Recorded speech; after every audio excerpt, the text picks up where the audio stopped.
The lock clicked behind me, but I hadn't turned the key.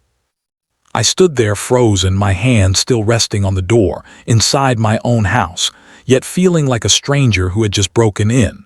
From the other side I could hear voices, sharp, tense, unfamiliar. My name was mentioned, but not with love, not even with respect, but with irritation, as if I were a burden that had overstayed its welcome. Then came the sentence that made my heart stop. Why doesn't he just leave already? For a moment, I thought I had misheard. This was the same house where I had carried my son in my arms, the same walls that had witnessed his first steps, his laughter, his tears. And now, those same walls were echoing a question I never imagined I'd hear. I didn't walk in. I didn't make a sound. Because deep down, I knew something had already changed, and once I stepped inside, I wouldn't just be entering my home. I would be facing the moment that would take it away from me forever. Welcome to my YouTube channel, Epic Stories Where Silence Speaks. My name is Ril, and I am 62 years old. At this age, a man believes he has earned his place in the world, not through wealth or power, but through years of sacrifice, sleepless nights, and silent endurance. You build a home brick by brick, not just with money, but with memories, laughter echoing through the halls, children running barefoot across floors you once polished with pride, and dreams stitched into every corner. So when my son's wife stood in my living room, and screamed, "Leave or I'll call the police," something inside me didn't just break, it went completely silent. The silence before the storm. That morning had started like any other. The sunlight filtered through the old curtains your mother once picked, casting soft golden lines across the floor. I was sitting in my usual chair, sipping tea, thinking about nothing in particular, just enjoying the quiet. At 62, peace becomes more valuable than anything else. My son, Hamza, had moved back in with me 2 years ago after his business failed. I didn't ask questions. I didn't hesitate. A father doesn't calculate profit when it comes to his child. He just opens the door. "Stay as long as you need," I had told him. And when he brought his wife, Sana, along, I welcomed her too. After all, she was family. Or so I thought. When respect quietly leaves. At first, things were manageable. Sana was polite, though distant. She rarely spoke to me beyond greetings. I ignored it. Not everyone expresses warmth the same way, I told myself. But slowly, things began to change. It started with small comments. "Why does everything look so old here?" she once muttered, not realizing I was within earshot.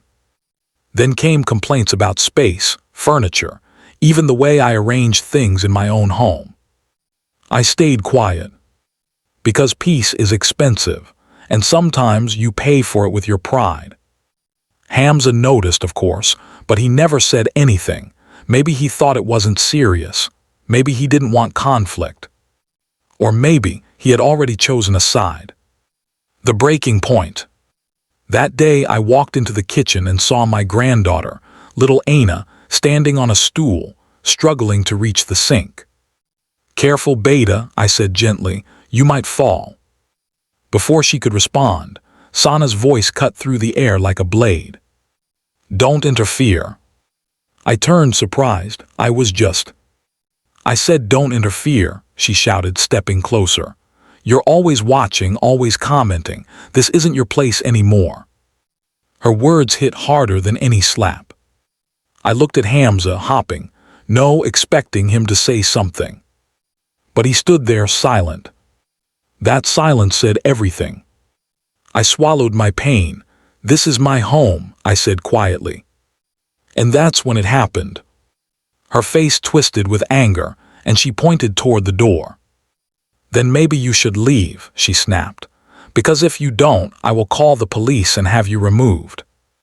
A home no longer mine." Time stopped. In that moment I didn't feel anger. I didn't even feel sadness. Just emptiness. Imagine standing in the place where you raised your child, where your wife took her last breath, where every wall carries your history, and being told you don't belong there anymore. I looked at Hamza again. "Is this what you want?" I asked him. He avoided my eyes. "Abu, please don't make it difficult," he murmured. That was it.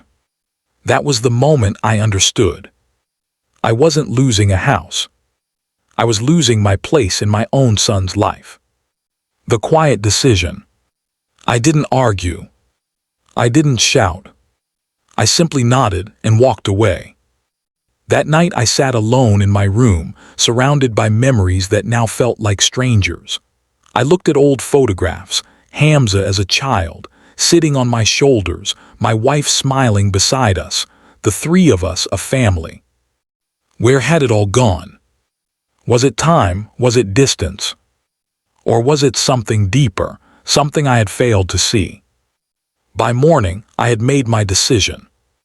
Letting go. The next day, I called a property agent. "Yes," I said calmly, "I want to put my house on the market." There was a pause on the other end. "Sir, are you sure?" I looked around the room one last time. "Yes," I replied, "I'm sure." When I told Hamza, he was shocked. "You can't do that, Abu. This is our home." I met his gaze, steady and calm. "No, Beta," I said softly, "it was my home." Sana said nothing, but for the first time she looked uneasy. The shift. As days passed, something strange happened. The power dynamic changed. The same house they had claimed as theirs was now slipping away. Suddenly there were softer tones, hesitant conversations, attempts at reconciliation. "Maybe we can work things out," Hamza suggested one evening. I smiled faintly. "Some things," I said, "shouldn't need fixing in the first place." The final goodbye. The day I left, I didn't take much. Just a small suitcase and a lifetime of lessons. As I stood at the door, I turned back one last time. Hamza was there, eyes filled with regret. "Abu, please don't go," he said. I walked up to him, placed my hand on his shoulder, and said something he will remember for the rest of his life. A home is not walls and furniture, Beta, it is respect, and the day respect leaves, the home is already gone. I stepped out, and I didn't look back. A new beginning. I moved into a small apartment.